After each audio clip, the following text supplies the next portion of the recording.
नमस्कार, चंद्रकांत भाई भट्ट अमेरिका से। कभी कभी आज के ज़माने के बच्चे, उनको इतिहास के बारे में ज़्यादा कुछ मालूम नहीं होता है।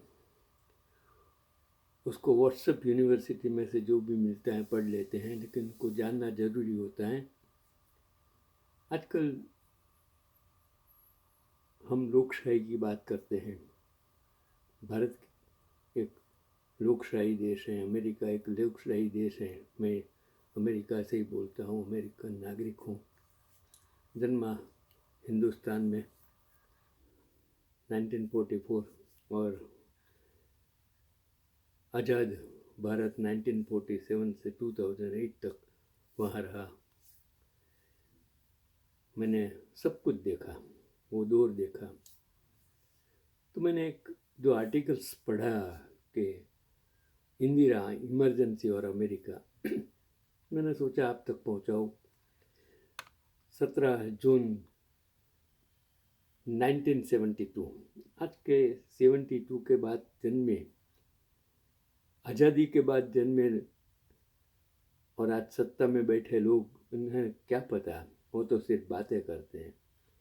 वो नेहरू, गांधी, सरदार सबको गलत साबित में करने में लग गए, जाने दो उसकी बात।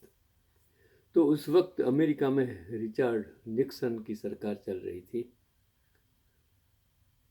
उस वक्त को यहाँ इंडिया से आने वाले लोगों को अमेरिका में सीधा ग्रीन कार्ड एयरपोर्ट पर मिल जाता था। वो वक्त की मैं बात करता हूँ। आज तो ग्रीन कार्ड एक सपना हो गया, अमेरिका में वीज़ा मिलना एक सपना हो गया है। रिचर्ड निक्सन एक ऐसा अमेरिकन राष्ट्रपति जिसे अमेरिकन पोस्ट जैसी रिसर्चेबल अखबारों से नफरत था, क्योंकि इनके पत्रकारों ने वाटरगेट स्कैंडल को एक्सपोज किया था। पहले थे बॉब वुडवर्ड, जो आगे चलकर वाशिंगटन पोस्ट में ऊंचे पदों पर चलते हुए आज भी कंपनी में एसोसिएट एडिटर के रूप में सक्रिय हैं। उन्होंने 15 से ज़्यादा किताबें लिखी, जिसमें ओबामा, ट्रंप सबको लेकर कुछ न कुछ रहस्यमय जानकारी पढ़ने को मिली और सिस्टम कैसे काम करता है उन्होंने सब लिखा है। मैं तो ये आर्टिकल्स आप तक पहुंचाता हूँ। और दूसरे थे कार्ल बर्नस्टीन, जो CNN जैसे अन्य बड़े न्यूज़ चैनल के एडवाइज़र रहे, साथ ही फ्रीलांस में पत्रकार बने। 17 जून 1972 वो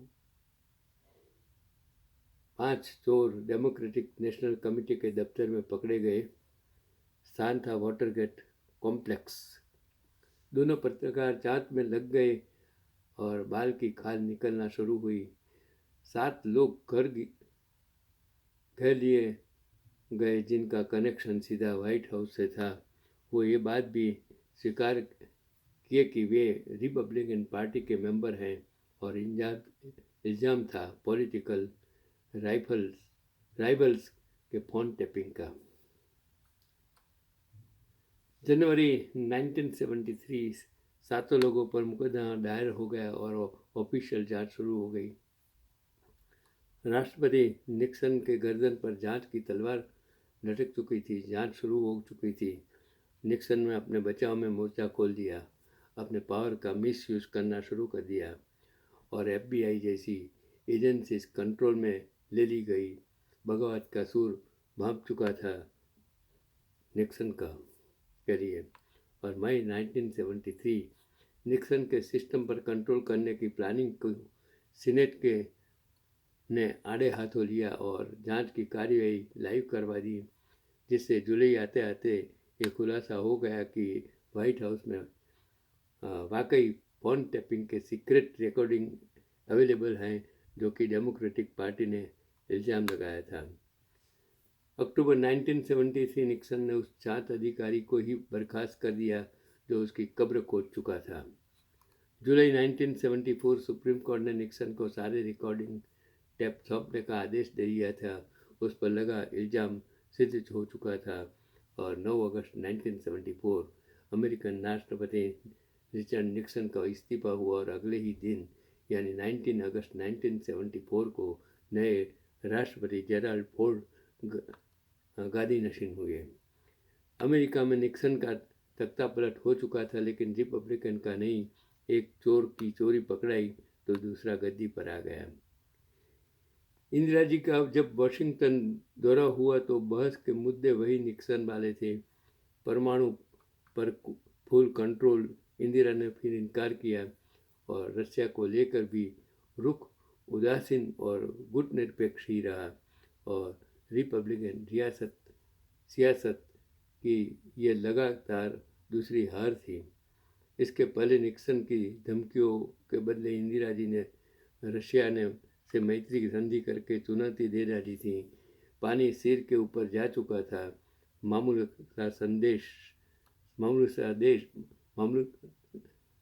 सा देश भारत अमेरिका को गुलाम बनने को तैयार न था। अमेरिकन रिपब्लिकन खेमे में इंदिरा जी को लेकर सुखबुहाहट शुरू से हो गई थी। मसलन भारत पर टैक्स और टैरिफ बढ़ाकर उन्होंने आर्थिक संकट पैदा किया। जनता में सत्ता के खिलाफ भारी आक्रोश आ गया था। आरोप के अनुसार CIA ने मोरारजी देसाई के माध्यम से जेपी को लॉन्च कर दिया। इंदिरा जी के तख्ता पलट की अंतिम चिंगारी टोटल रिवॉल्यूशन के नाम पर जेपी ने मार दिया था।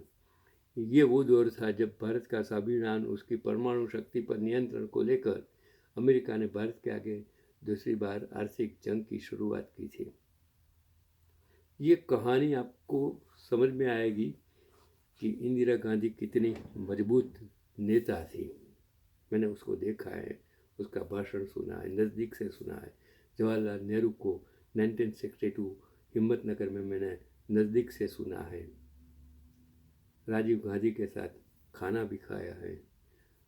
मैं उस वक्त तो भारत में शायद भारतीय जनता पक्ष का शासन ही था, नाम ही नहीं था, जनसंघ भी नहीं था। तो वो ज़माने की मैं बात करता हूँ कि फोर्ड की मंशा इंदिरा को तख्ता पलट की थी। सारे संस्थानों पर विपक्षी नेताओं ने अपने बगावती लहजे से कब्जा कर लिया था। इंदिरा को चुनाव न लड़ने को कहकर सुप्रीम कोर्ट ने उन्हें पद पे बने रहने का आखिरी लूप खोल दिया और इंदिरा ने इमरजेंसी की घोषणा करके सब कुछ अंडर कंट्रोल कर लिया। मनसा जनता को परेशान करना नहीं था, मनसा थी फोर्ड की इंडियन अपोजिशन लीडर्स के साथ गैंगबाजी को रोकना और उसकी फंडिंग को रोकना। इसलिए सारे अपोजिशन को जेल भेजना जरूरी बन गया था। ये आर्टिकल्स ये बताता है कि इमरजेंसी क्यों ला दी, उसका वजह क्या था, वो आपको जानने की ज़रूरत है।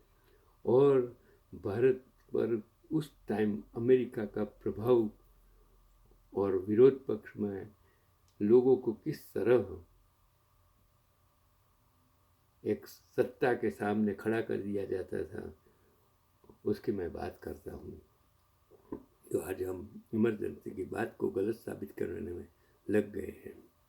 जनता तो जनार्दन है। भारत पर परमाणु नियंत्रण की मंशा रखने वाले फोर्ड का उधर तख्ता पलट हुआ तो यहाँ इंदिरा जी ने इमरजेंसी समाप्त करके खुद को जनता के आगे समर्पित कर दिया। इमरजेंसी का कारण आपको समझना होगा और बाद में वही प्रजा है जिन्होंने फिर से इंदिरा को लोकशाही पद पर से वड़ा प्रधान का पद अपने आप दे दिया। इंदिरा जी का तख्ता पलट हुआ, मोरारजी गद्दी हुए और रशिया मैत्री संधि कमज़ोर की गई और भारत अमेरिका संबंध सुधरने लगे, क्योंकि डेमोक्रेटिक पार्टी आ चुकी थी और अमेरिकन सत्ता में इसलिए परमाणु नियंत्रण का दबाव भी नहीं रहा भारत पर। 14 जनवरी 1980 जनता पार्टी के आंतरिक कलह से इंदिरा गांधी दोबारा सत्ता में आई। ये वो वक्त था जब रिपब्लिकन लीडर्स ने पूरी ताकत लगा दी थी कि इंदिरा जी को ख़त्म करने की, और भारत अमेरिका के आगे बागी बन चुका था इंदिरा जी के नेतृत्व में, और रशिया अभी भी एक पैर पर भारत के साथ खड़ा था। 23 जून 1980 इंदिरा जी के कमज़ोर करने की पहली सीढ़ी बने संजय गांधी। वो सरकारी कागज़ों में पायलट एरर वाली मौत से ज़रूर मरे, पर उनके मृत्यु के अनऑफिशियल रीज़न पर बहस की जा सकती है। तो इंदिरा गांधी को कमज़ोर करने के लिए उनके ही बेटे को सीढ़ी बना दिया, ये आपको संजय गांधी को। उसने क्यों इतनी तकलीफें प्रजा पर ठोक दी। तो इंदिरा गांधी का उत्तराधिकारी खत्म हो गया था। टूट चुकी इंदिरा ने हिम्मत जुटाया और अपने पायलट बेटे राजीव को उत्तराधिकारी लिए तैयार किया। शायद उन्हें उनकी मृत्यु का अंदाज लग चुका था, और 31 अक्टूबर 1984 संजय गांधी के बाद भारत पर अमेरिकन रिपब्लिकन पार्टी के आधिपत्य को चुनौती देने वाली दूसरी स्तंभ स्वयं इंदिरा गांधी जी की हत्या कर दी गई। आपको समझना होगा, जिस गांधी परिवार को आज गालियां दे रहे हैं, वो क्यों उस टाइम इस वक्त ये हो रहा था। तो तस्वीर इंदिरा जी और वर्ल्ड बैंक अध्यक्ष मैकनमारा की है, जिसने इंदिरा जी को जनसंख्या नियंत्रण के नाम पर कर दिया था। बाद में अमेरिकन प्रेसिडेंट के दबाव में आकर भारत पर नसबंदी का टारगेट पूरा करने का दबाव बनाया, और भी ये वो सारे इंटरनेशनल प्रेशर थे और हैं जो आज भी गांधी परिवार हैंडल कर रहा है। डेमोक्रेसी को बचाए रखने के लिए जिस चीज़ ने डेमोक्रेसी के लिए चिंता व्यक्त की, वो या तो सरेंडर हुआ या फिर मारा गया।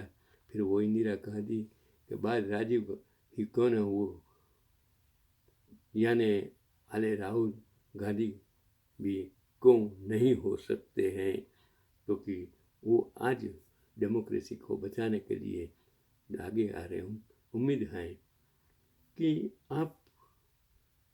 मैंने आर्टिकल्स इसके लिए पढ़ा कि मुझे लगा कि हर्षितेश्वर मणि तिवारी नाम के इंसान का लिखा हुआ आर्टिकल्स जब मैंने पढ़ा तो मुझे लगा कि सच्चाई जानने की ज़रूरत होती है कि ये जो उस टाइम लगाई गई डेमोक्रेसी पर हम बात करते हैं, वो गलत है।